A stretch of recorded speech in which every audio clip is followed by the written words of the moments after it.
Hey oily friends, it's Kathleen from Yankee Homestead with a few more essential oil tips for spring, for itchy eyes, drippy noses, all that fun stuff. I have a couple other videos with tips for spring, so be sure to check those out, but I forgot to mention a few great ways that you can use essential oils to calm your drippy nose, itchy eyes, respiratory issues. One of those is Roman chamomile.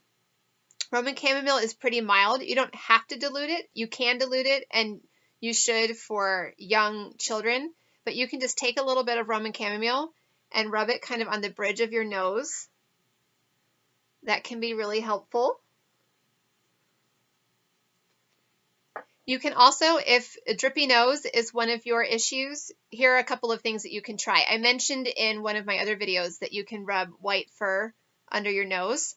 Another thing you can do is use lemon. I love lemon oil for a drippy nose. I often, in the wintertime when I'm having a drippy nose, I will often add a few drops of lemon oil to my drinking water, or like in the morning is when I tend to have, when my nose tends to be the most drippy, I will add it to my hot tea in the morning. And then I also like to just rub it on my nose, kind of around some points on my around my nose and my eyes. So you can just do the same like with the chamomile, just rub it over the nose. You can also try rubbing it under the nose, like the white fur that I mentioned. And another oil that you can try that same technique with is lime. So I'm not going to keep putting all these oils on myself right now, but you can try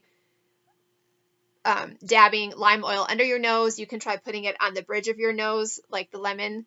You might want to dilute lime. You can see how that works for you.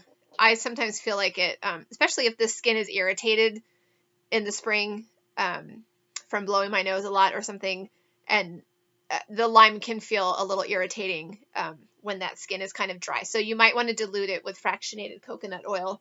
This is doTERRA's fractionated coconut oil that we use as a carrier oil. It's awesome for creating your own rollers for diluting the oils.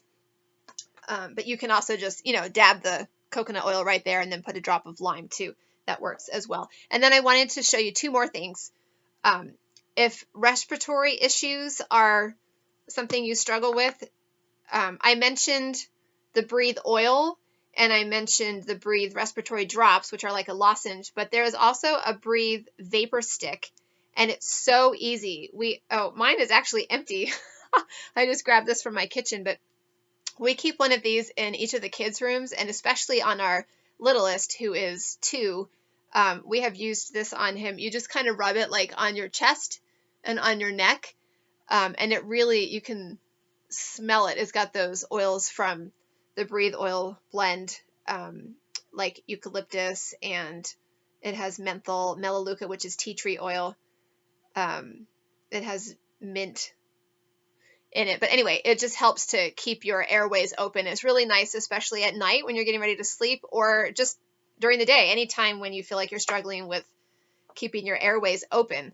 And then one more oil that I wanted to mention is lemongrass. So this is one that I don't personally love the smell of lemongrass, so this usually isn't my choice, but I received responses from a whole bunch of folks who said that lemongrass works really well for them in the spring, especially in the diffuser. And some people like to diffuse it with melaleuca, which is tea tree, and it really helps to clear the air of those irritants, all the pollens and dust.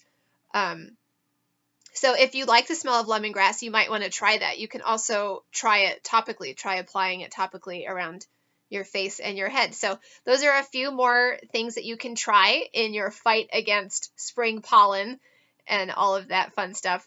So again, happy spring and happy oiling.